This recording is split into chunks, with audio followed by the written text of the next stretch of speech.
Abrimos nuevamente el portón de esta fábrica que es el campo, la industria verde, para analizar la realidad de nuestro sector agroindustrial, balanceando un poco lo que ocurrió en el 2012 y planteando perspectivas para lo que viene.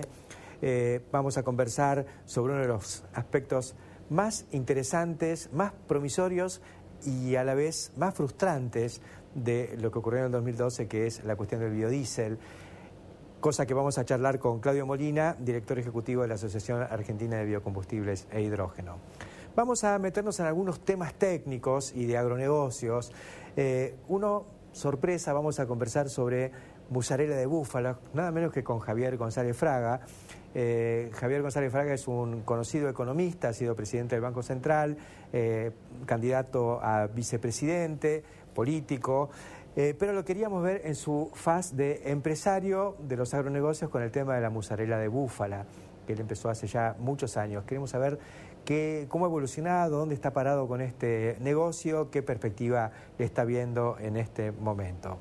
Guillermo Piñeiro es ingeniero agrónomo y es director técnico de Becker Underwood, una compañía que ha innovado en distintos productos que mejoran la eficiencia de la conservación de forrajes, como inoculantes para silo, y ahora con un producto que acelera la deshidratación, lo cual es un aspecto muy crítico, sobre todo en primaveras o en años tan lluviosos como ha sido esta última temporada en la Argentina.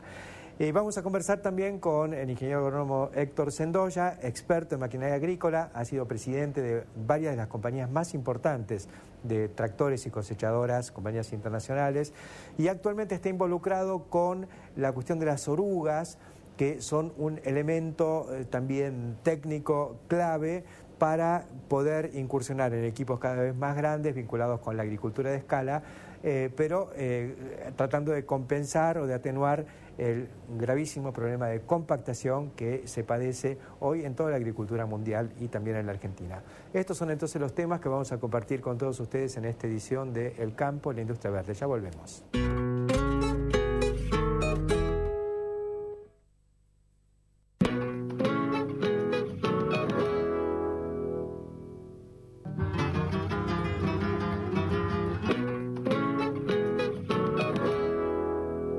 Hemos decidido iniciar esta edición de hoy del Campo de la Industria Verde con el tema biocombustibles porque nos parece que fue una de las cuestiones claves del año que acaba de finalizar. Y por eso invitamos a Claudio Molina, que es director ejecutivo de la Asociación Argentina de Biocombustibles e Hidrógeno, reelecto en su condición de tal en la última asamblea de la asociación. Y Claudio, el año se perfilaba como el gran año para los biocombustibles en la Argentina. Biodiesel que pintaba para exportaciones récord, corte al 7%, apuntando al 10% y en algunos casos al 20%, inauguración de la primera planta de etanol de cereales, la de Bio 4 en Córdoba, arranque de otras plantas. ¿Qué pasó? Sí, Héctor, recordemos que esta industria de biocombustibles tiene mucho que ver con este gobierno, porque durante este proceso de 9 años, justamente es donde se creó el marco normativo y donde se hicieron las grandes inversiones. En el caso particular en la industria de biodiesel, antes del 2007 era una industria que prácticamente no existía. Y cuando la actual presidenta era senadora, se aprobó la ley de biocombustibles. Sí, en el Senado de la Nación había 40 presentes, fue 40-0 la votación a favor de la ley de biocombustibles. Entonces, pareciera en cierta medida como que algunos integrantes del gobierno, porque hay que ser justo, el Ministerio de Planificación siempre esto lo apoyó abiertamente, algunos integrantes del gobierno pusieron la industria en penitencia. Es como un hijo que uno lo pone en penitencia, ¿no? ¿Por qué? Porque en algún caso están influidos por cuestiones muy macro del dilema o el falso dilema alimentos versus energía. En otro caso está el pensamiento de que tenemos petróleo para 200 años con el tema de Vaca Muerta, soslayando que hay que invertir 40.000 millones de dólares y en 7, 10 años si hacemos esa inversión vamos a tener fluidez de nuevo en el abastecimiento. En otras cuestiones está el tema de los biocombustibles son más caros y en otras cuestiones directamente porque no les gusta, no lo sé. Pero no había que cambiar las reglas de juego, simplemente había que optimizar el Programa Nacional de Biocombustibles porque se venía trabajando bien. Entonces, ¿por qué castigar a una industria que... Repasemos cómo fue el cambio que se produjo. Bueno, los antecedentes están hacia fines del año pasado, o sea, en el 2011. Y durante los primeros meses se vino trabajando dentro del Ministerio de Economía en cambios sectoriales. Fueron en marzo por YPF, fueron por una nueva regulación del mercado de combustible, fueron por las estaciones de servicio y llegó el momento que le tocó a la industria de biodiesel. Esto ocurrió hacia fines de julio. Se formalizó en el mes de agosto, vinieron 3 cambios rápidamente porque fue tan importante el cambio, se ajustó hacia arriba las retenciones, afectando las exportaciones. Por otro lado, se bajó el precio en el mercado interno. Y después, en septiembre, se generó un régimen de retenciones móviles. Muy rápido, sin demasiada profundización, y posteriormente en el mes de noviembre, principios de diciembre, se hace un cambio que se formaliza en diciembre, segmentando los precios para el mercado interno en 3 bloques en función del tamaño. Y este cambio de reglas de juego afecta a todo, es decir, en un proceso muy fluido, inversiones en marcha, genera un efecto puerta 12 en el financiamiento, aumentando los costos, genera un efecto muy importante en la economía de las compañías. Recordemos que muchas pequeñas y medianas empresas estuvieron cerradas durante 2 o 3 meses. ¿Luego arrancaron? Arrancaron a partir de esta segmentación, pero viene el gran problema de las industrias exportadoras que exportan a un ritmo de más de 2.000 millones de dólares anuales, con un mercado muy debilitado en Europa. Europa intenta ponernos trabas porque no puede competir, entonces trata de cerrar su mercado. Algunas recidivas del problema de la expropiación de YPF con España, que es nuestro principal mercado en materia de biodiesel, y al mismo tiempo esto genera aumento de capacidad ociosa porque la industria venía generando inversiones con nuevas plantas. Al haber un mercado más chico, esto genera mayor capacidad ociosa, aumento de costos y cambios de regla de juego para estas empresas grandes. Es un tema muy delicado. Y encima las empresas grandes no se encuentran con una mejora en el precio para el mercado interno porque al quedar segmentado las premiadas, entre comillas, pero tampoco lo que tuvieron fue una vuelta al precio anterior. Sí, se vuelve hacia el precio de julio, implícitamente la unidad interdisciplinaria de monitoreo que se crea en el mes de agosto y pasa a ser la autoridad de aplicación participada por el Ministerio de Economía, el de Industria y el Ministerio de Planificación, es decir, que en la práctica el Ministerio de Planificación pierde el control absoluto del Programa Nacional de Biocombustibles, pasa a compartir esa dirección, ajusta de una manera que las compañías más grandes reciben un precio muy bajo y las pymes equiparan al precio de la fórmula que a su vez tanto habían criticado funcionarios de economía, con lo cual se llega a la conclusión que no estaba mal lo que se hacía hasta julio. Claro. Pero en el caso de las compañías grandes se ajusta muy hacia abajo el precio, en un momento que, como te decía Héctor, al haber mayor capacidad ociosa aumentan los costos. Un mercado externo que representaba 2 partes sobre 3, o sea, 2/3 partes del total, se debilita. Europa sabemos que tiene problemas estructurales, inclusive en el caso de Argentina hay procesos de investigación por subsidios, en su momento sufrimos el tema de dumping, la represalia de España. Entonces, con estas debilidades de mercado, ¿por qué cambiar las reglas de juego? ¿Vos pensás que en el 2013 esto puede seguir digamos, acomodándose o entramos en un ciclo de decadencia de la historia del biodiesel? Espero que no, Héctor. Creo que íbamos para 3,5 millones de toneladas de capacidad instalada. Ya las tenemos, hoy las tenemos, pero inclusive se está sumando una nueva planta, con lo cual estamos casi en 3,800, se va a 4,5 a fin del año que está en... Se iba teóricamente. Sí, pero hay inversiones que no se pueden parar, o sea que a fin del 2013 vamos a tener 4,5 millones con un mercado que ojalá podamos repetir los 2.400.000 de este año, cuando podríamos haber producido 3 millones de toneladas tranquilamente. Claro. Entonces, quiero pensar, porque formación no le falta a la mayoría de estos funcionarios, que va a haber una reflexión respecto de los perjuicios que se generaron con este cambio de política. Dicen que a Kicillof fue el autor de todas estas medidas, la presidenta le pegó un tirón de orejas. Yo no creo que haya sido el solo, Héctor. Creo que acá la mano de Guillermo Moreno, que no tiene ninguna simpatía por los biocombustibles, influyó bastante. Y bueno, creo que han vuelto sobre sus pasos, restituyendo una situación para las pymes, pero todavía falta una sabiendo que las pymes no hacen volumen finalmente. Sí, es importante haberlas defendido, pero no podemos, por defender una compañía, tampoco olvidarnos del resto. Y el resto era muy importante, Héctor. Como bien lo dijiste, 75, 80% o más del total de la producción pasa por el resto y esos son dólares genuinos. Son 2.500 millones de dólares. Exacto. Históricamente decíamos, bueno, cuando exportamos derivados del complejo soja no agregamos valor. Bueno, esto es una gran discusión, un tema pendiente. Bueno, logramos avanzar un eslabón en la cadena, exportando un producto a Europa de mayor valor agregado y entonces después le pegamos. Es interesante porque hay cualquier valor agregado que no signifique simplemente grado de elaboración, ¿no es cierto? Porque sofisticación no es valor agregado, pero sí es valor agregado producir pollos para exportación, cerdos, lácteos, todo lo que es la transformación de los básicos.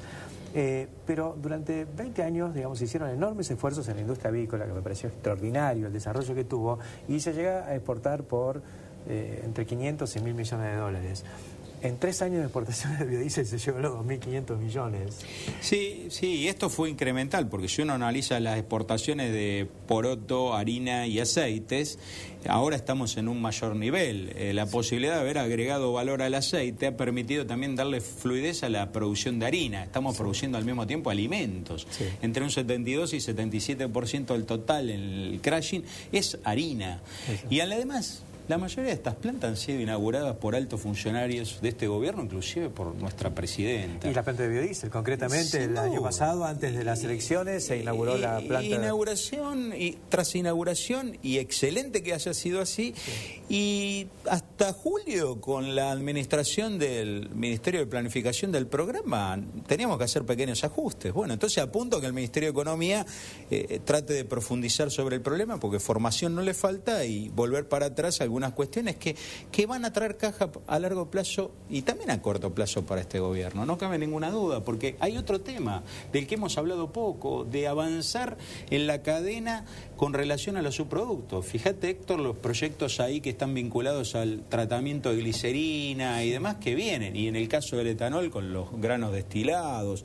Entonces, cuando vos cambiás las reglas de juego en un país que le falta financiamiento para proyectos de inversión, que cuesta tanto, lo primero que hace el capital es ir a otros lugares, se guían por otros estímulos. Entonces, lugares no le faltan. Sin duda. Hay aceite en otros lugares. Entonces, si esta política era de este gobierno, yo espero que este mismo gobierno vuelva sobre sus pasos y contemple situaciones que hacen a la exportación fluida. Plazo de permiso de embarque, volver el nivel de retenciones a lo que era en julio, por lo menos en los próximos 6 meses, para poder competir con el biodiesel de palma, que nos está avanzando en el mercado europeo, que es estratégico. Y al mismo tiempo otras cuestiones que hacen a un análisis más profundo de la realidad de costos de este momento, de esta industria tan importante que es la de biodiesel en Argentina. Porque los contrarios también juegan, hay que tener en cuenta en eso. Sin duda, Héctor. Muchas gracias, Claudio. Gracias a vos. Y nosotros enseguida continuamos aquí en el campo, en la industria verde.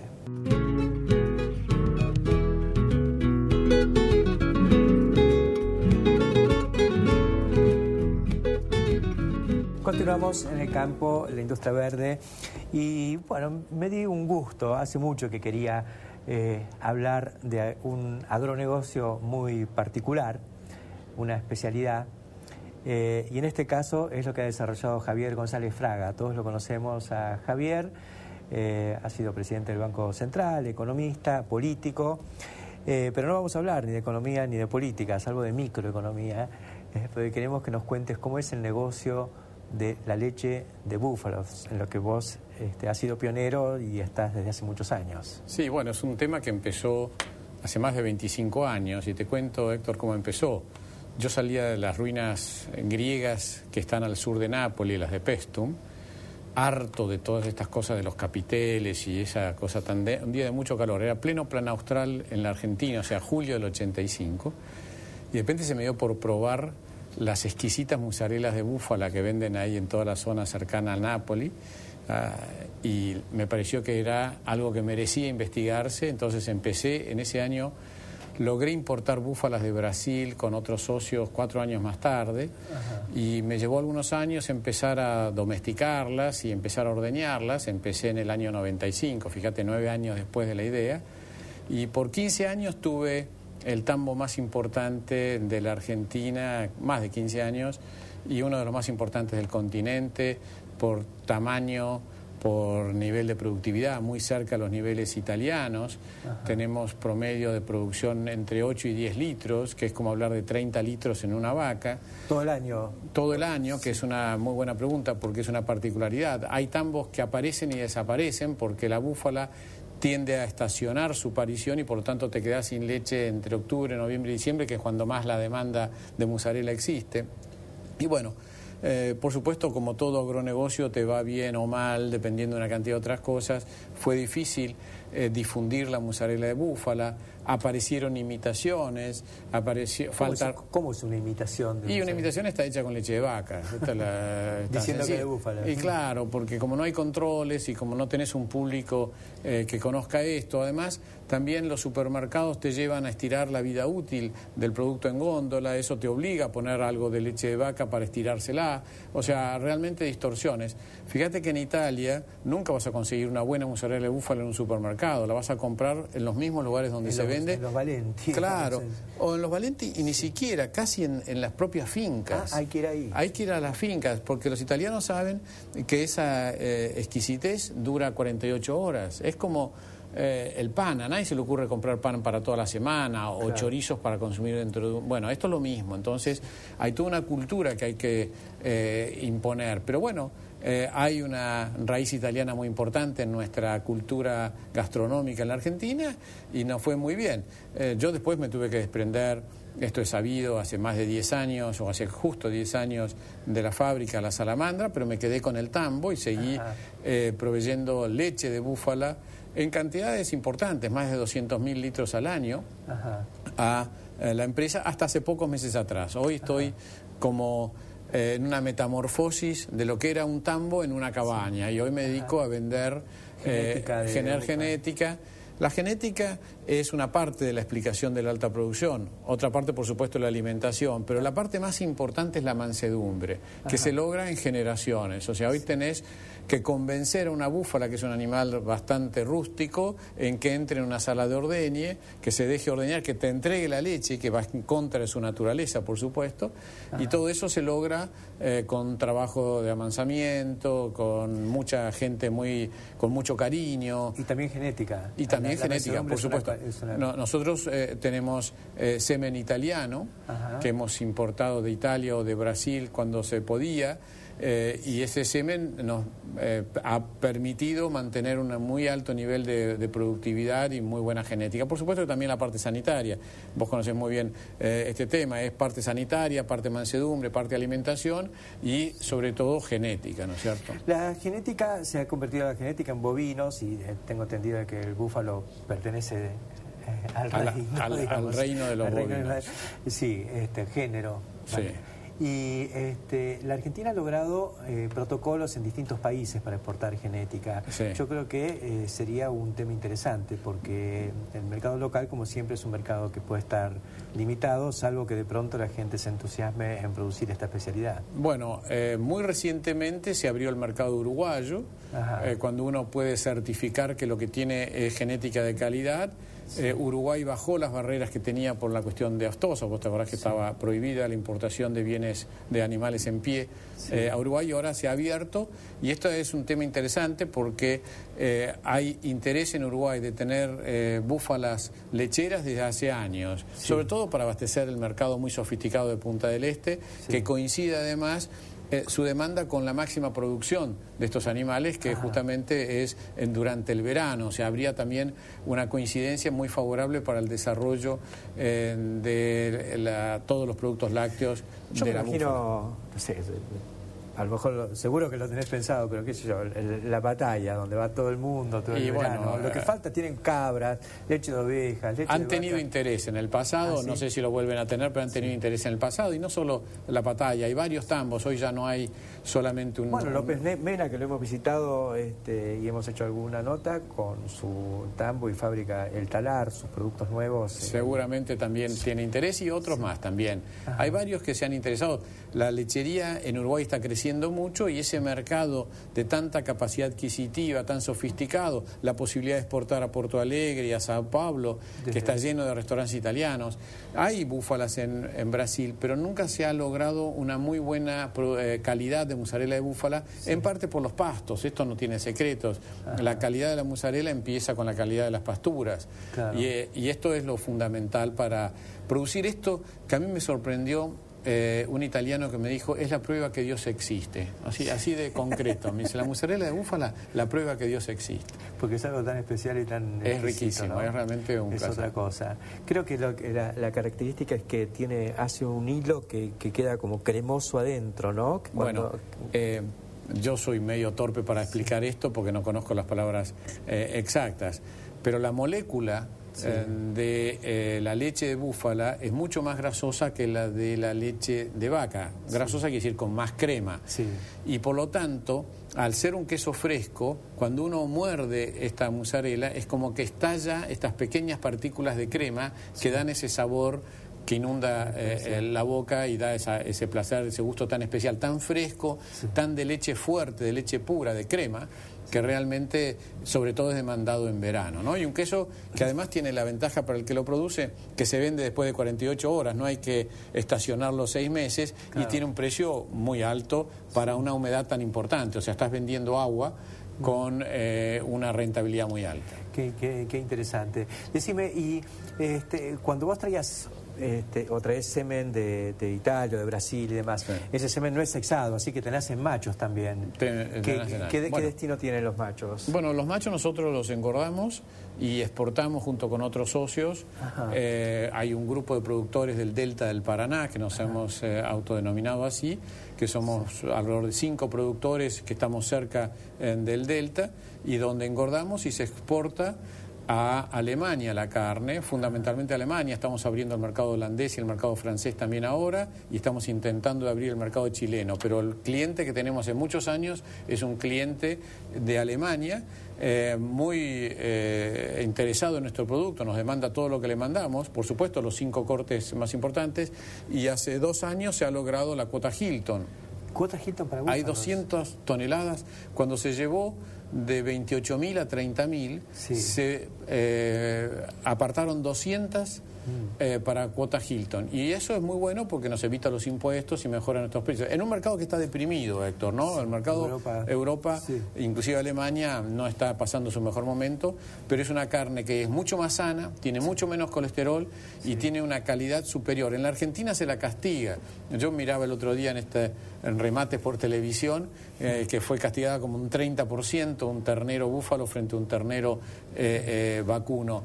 Pero en el exterior vale inclusive más, porque es de más calidad, tiene el mismo sabor o mejor, y es de más calidad, sobre todo en materia de salubridad, o sea, tiene menos colesterol, tiene más proteínas, desde todo punto de vista. Por eso en Alemania hay tanto furor con la carne de búfala.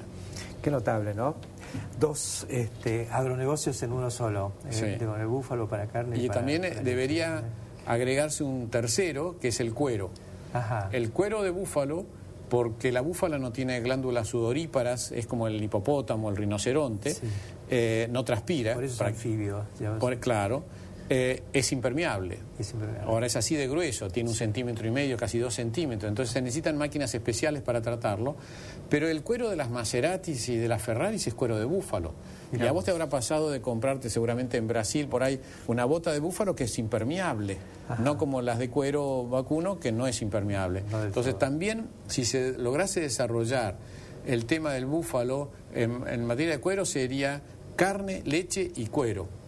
Y te digo que, por ejemplo, estoy en conversaciones con el gobernador de la provincia de Corrientes, que es un entusiasta de todo esto. Corrientes es una provincia ideal para desarrollar esto, tiene muchos bañados, tiene mucho agua.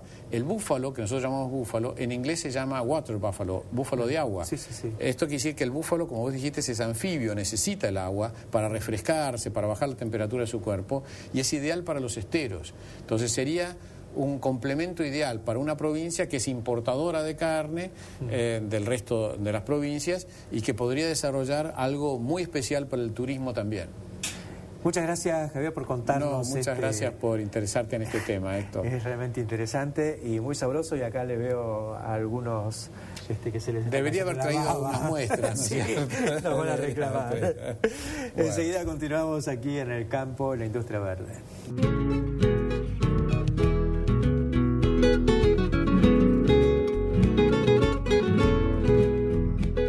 Continuamos en el campo, en la industria verde. Estamos con el ingeniero Guillermo Piñeiro. Guillermo es yo diría, gerente de producción, de desarrollo técnico de Becker Underwood. Y Becker Underwood ha lanzado algunos productos muy interesantes. A mi juicio, yo estuve esperando durante años que apareciera algo para deshidratar forrajes en el momento del corte, para hacer forraje conservado. Y cuando vi que ustedes lo tenían, lo empecé a seguir, vi algunos ensayos. Quiero saber qué está pasando, si ya está en el mercado, si está funcionando bien.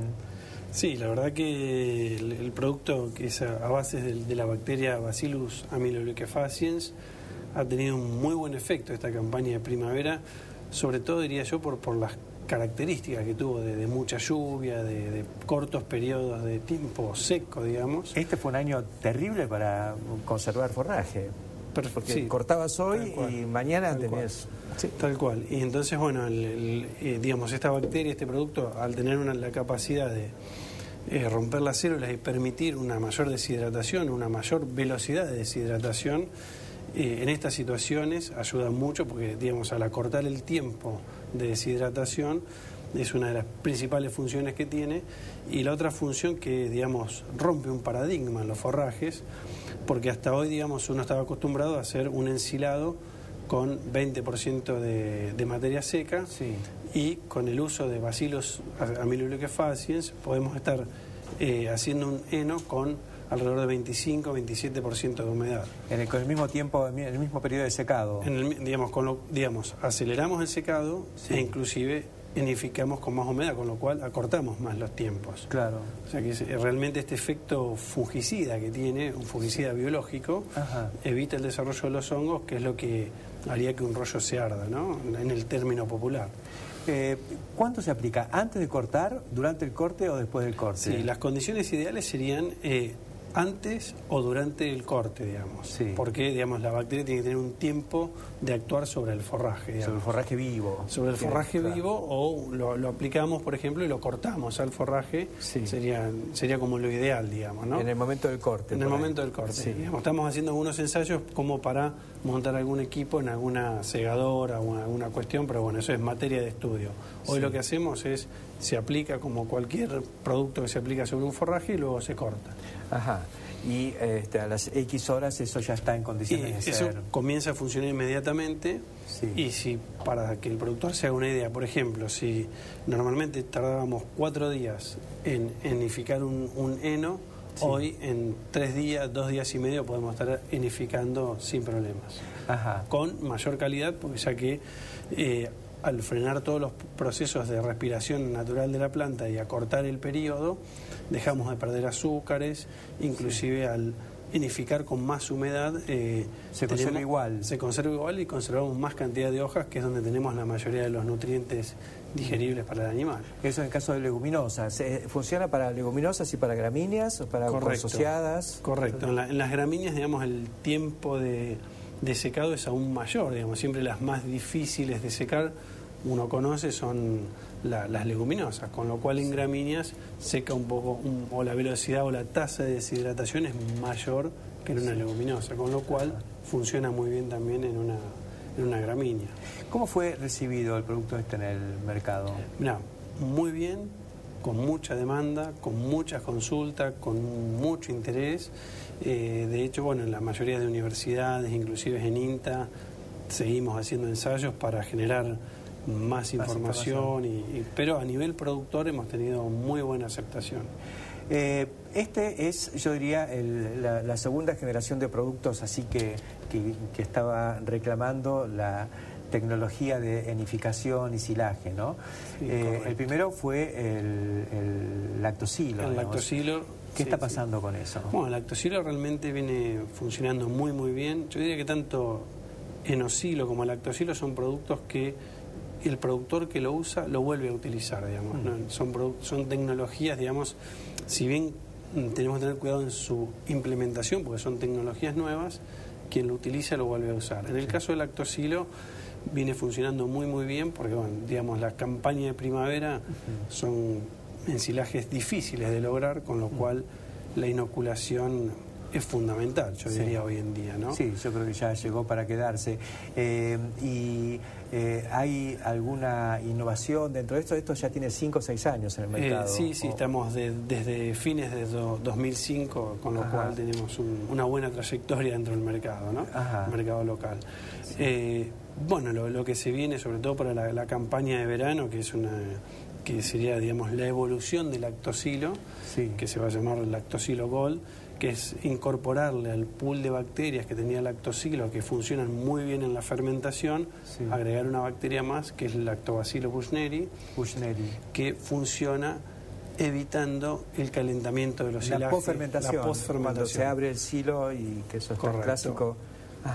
O sea, ¿y eso se ha incorporado en el...? Digamos, sería una innovación tecnológica para esta campaña de maíces y sorgos que se estaría incorporando en esta nueva campaña, ¿no? ¿Es un producto nuevo o es el mismo al que se le agrega esto? Es el mismo al que se le agrega esto. En definitiva, un nuevo producto que lo que hace es completar, si bien ayudamos el inicio de la fermentación, y protegemos la apertura a la hora de la extracción y suministro. Claro. O sea, protegimos el ensilado en todo su ciclo, digamos. En su ciclo de vida. Se sigue innovando. Buenas noticias de Becker Underwood. Muchas gracias, Guillermo Piñeiro, por contarnos esto. Me parece bárbaro el tema del corte. Yo he estado muchos años en la cuestión del forraje y bueno, era muy difícil conseguir algo de calidad porque necesitábamos acelerar. Se probaron muchas cosas. Esta me parece que pega justo. Correcto. Enseguida continuamos. Continuamos en el campo, la industria verde. Hace pocas semanas tuve la oportunidad de viajar por el centro del estado de San Pablo, en Brasil, conversando con gente de la maquinaria agrícola y los vi muy optimistas, los vi muy contentos. Hace pocos días el movimiento CREA presentó un trabajo hablando de la inversión del sector agroindustrial en el 2012 y noté que lo que se perfilaba como algo importante en maquinaria agrícola se cayó. Nos estamos, digamos, separando, hay como divergencia entre lo que ocurre en Brasil y lo que ocurre en Argentina. Entonces, me pareció interesante conversar de esto con Héctor Sendoya. Gracias por invitarme. Héctor es un hombre con muchos años de trayectoria en el máximo nivel de la maquinaria agrícola argentina. Sí, las diferencias con Brasil son notables. Brasil está en un momento de euforia. Hay muchos más compradores que máquinas disponibles. Este año el mercado de Brasil va a superar las 50.000 unidades, 53.000 es la estimación en tractores y 5.000 cosechadoras. Y realmente es un volumen, pero no demasiado diferente de años anteriores. 5 veces lo que se puede vender en Argentina. Y algo más. Este año en Argentina, con mucha suerte, llegaremos a los 4.500 tractores y 700 cosechadoras. Todo lo que vamos a incorporar este año, muy por debajo de la tasa de renovación que necesitamos. Necesitamos incorporar 1.500 cosechadoras por año para mantener el parque de cosecha y necesitamos no menos de 6.000 a 7.000 tractores para mantener el parque de tractores. Así que estamos desinvirtiendo, ahora que está de moda esta palabra. Que es como que nos estamos preparando para el próximo salto, porque cuando llegue el momento de compensar va a ser un boom en algún momento tienen que darse otras condiciones, pero el agronegocio de Brasil este año va a exportar $100.000 millones, solamente el agronegocio. Qué impresionante. Pero es un gobierno que apuesta al agronegocio, que ha invertido $50.000 millones. Porque es un gobierno de izquierda. Es un gobierno práctico. sensato, que ve la oportunidad y la aprovecha. Qué notable. Pero digamos, uno compara nuestros volúmenes con los 80.000 tractores de Estados Unidos y 9.000 cosechadoras. Sí. No hablemos de los 500.000 tractores que es el mercado de la India, pero en países más comparables. Sí. Estados Unidos, Brasil, 80.000, Brasil 50.000, Canadá 40.000 y nosotros 4.000. Es tremendo. Realmente hay mucha diferencia. Es cierto que el modelo de agronegocio en la Argentina, el modelo de maquinaria agrícola es completamente distinto. Acá son las empresas de servicios, pero el modelo ya empieza a crujir porque la inflación de costos en dólares hace que el ajuste tenga que darse necesariamente hacia mayor escala de producción, necesariamente, y hacia mayor uso de la tecnología. Y con mayor tecnología, digo, más biotecnología, más fertilizantes, y rogar que los precios no caigan, porque a estos precios el modelo tiene que ajustar hacia tamaño.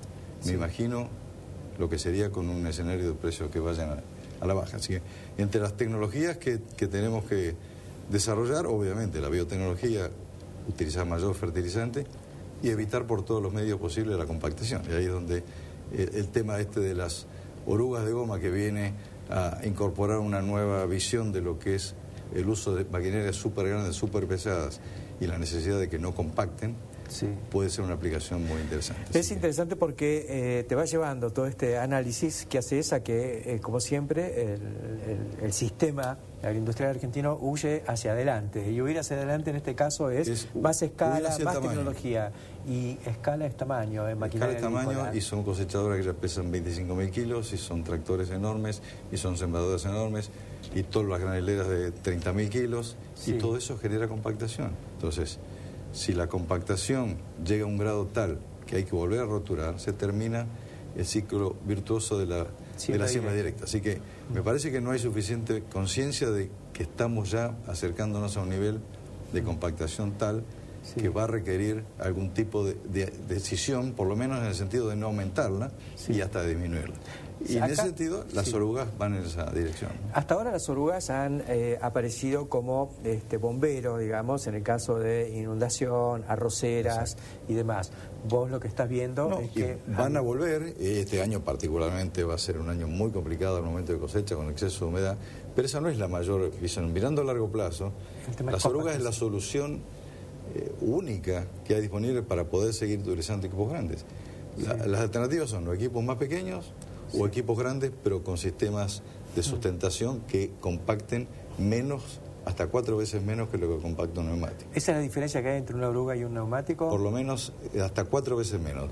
Básicamente es menor compactación, menor consumo de combustible, mayor tracción y la oportunidad de cosechar cuando el cereal o el grano está listo para cosechar, no cuando el piso lo permite. Claro. Con orugas uno entra en cualquier condición de piso. ¿Cómo se resuelve el tema del transporte que es tan importante en la Argentina? Digamos, una de las decisiones que se habían tomado hasta ahora para reducir la compactación es el rodado dual. El rodado dual es un engorro tremendo al momento de transportar. Hay que quitar las duales y volverlas a instalar cuando llegue a destino. Una cosechadora equipada con orugas se transporta sobre un camión sin problema. Además, sin necesidad de sacarlas. Sin necesidad de sacarlas. Y en un camión viaja perfectamente. Y si tiene que ir por carretera, se mueve perfectamente igual que si fuera neumático. Así que creo que es el camino, y ya hay algunas marcas que las tienen, y me parece que es un camino que inexorablemente va a haber que recorrer si no queremos volver a equipos más pequeños que no van por lo menos con este modelo de agronegocio no funciona. Con estos precios, retenciones. Cuando uno ve en Brasil que en inmensa zona del sur de Brasil, de la zona de Paraná, pero en la zona de Iguazú, por ejemplo, los productores promedio tienen 200, 300 hectáreas y todos son sustentables y todos tienen su cosechadora.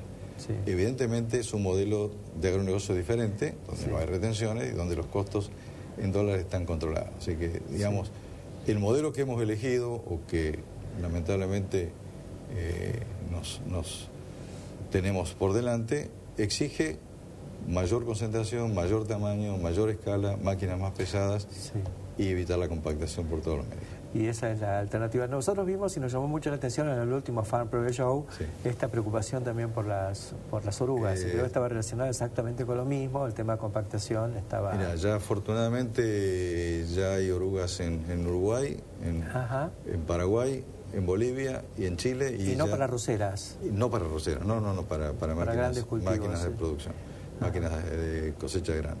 Y ya estamos nombrados distribuidores en Argentina, así que ya pronto vamos a tener orugas también aquí. ¿Así? Va a haber distribución agrícola, digamos. Así es, esa es la idea. Todavía en cantidades pequeñas porque nuestro sistema de control de importaciones no permite una demasiada libertad. Es un producto que está restringido, hace falta licencias. Requiere licencia, pero digamos, la DEJAI, la Declaración Jurada Anticipada de Importación, para poder importarla, tiene que tener balanceo entre importación y exportación para poder traerla, pero creo que es una tecnología que se va a imponer muy rápidamente cuando la vean operar. Así que confiamos en la próxima campaña a tener varios equipos de esto trabajando. ¿Son americanas de origen? Son canadienses, se hacen en Canadá. Ajá. La Canadá fábrica es el está en la provincia especialista. de Quebec, sí. Ajá. Canadá es el especialista en oruga de goma.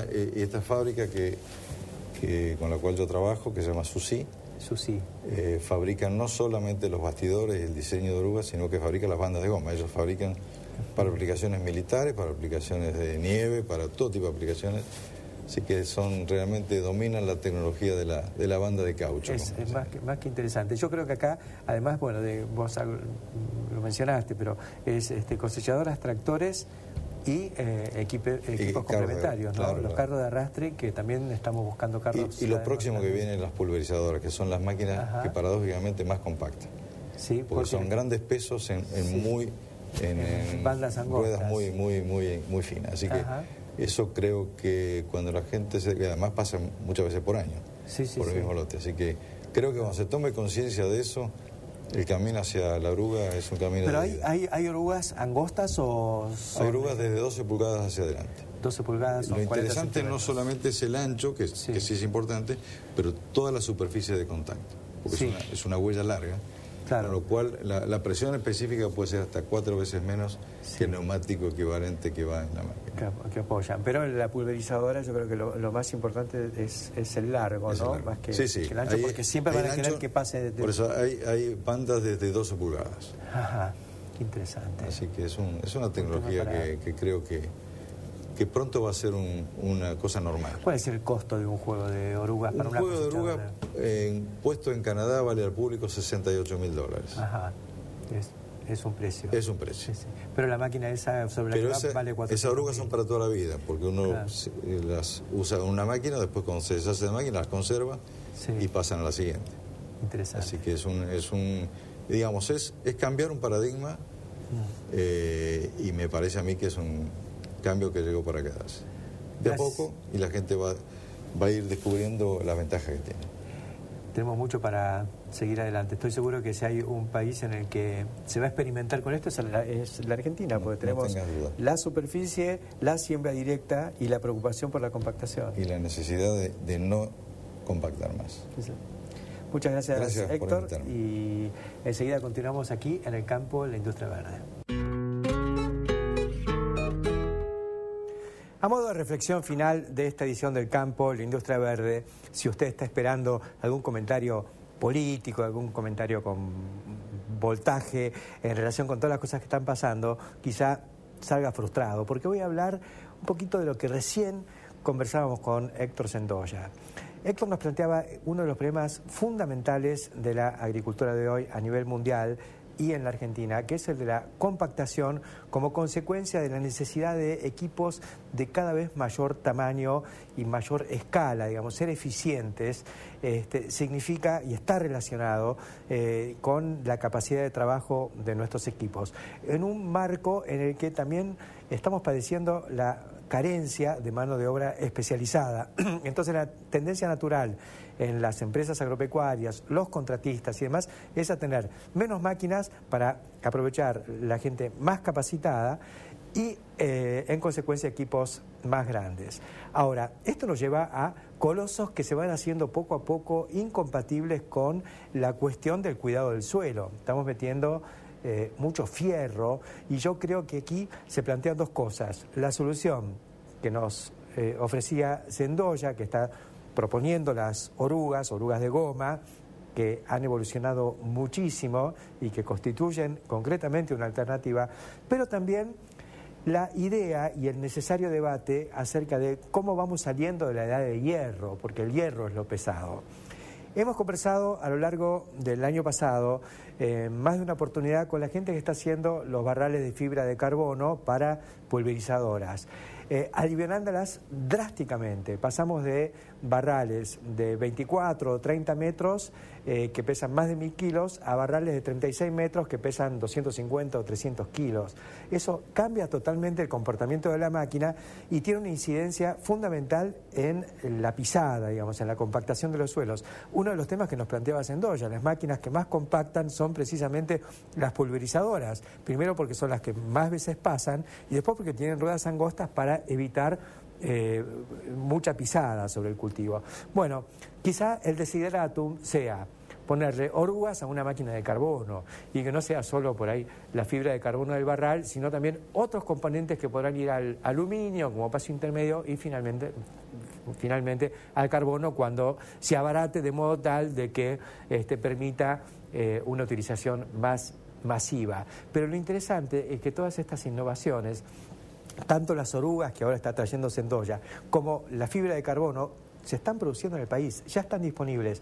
¿Y saben cuál es mi pensamiento? Que va a ser en la Argentina donde va a tener lugar este desarrollo, porque en la Argentina es donde se está pensando en una agricultura más liviana, metafóricamente más liviana, no solo utilizar elementos más livianos, componentes más livianos, sino también estructuralmente sistemas que sean más livianos. La siembra directa es un sistema más liviano que la labranza convencional. La recreamos en la Argentina y la potenciamos como nadie en el mundo. El silo bolsa es un sistema más liviano. ¿Por qué? Porque evitamos metros cúbicos de hormigón o toneladas de chapa a través de sistemas flexibles con polietileno, grandes mangas de polietileno apoyadas en el piso. Esta es la innovación, la capacidad creativa de los que acompañan este boom tecnológico de las Pampas. Creo que hay un camino, vamos a profundizar en este camino y en el futuro seguramente vamos a tener muchas sorpresas y vamos a seguir viendo, y les anticipo que hay en el pipeline, en la línea de investigación, muchas cosas que nos van a sorprender acerca de esta tendencia a una agricultura más liviana. Menos consumo de energía, menos pisada, menos compactación. Hasta la semana que viene.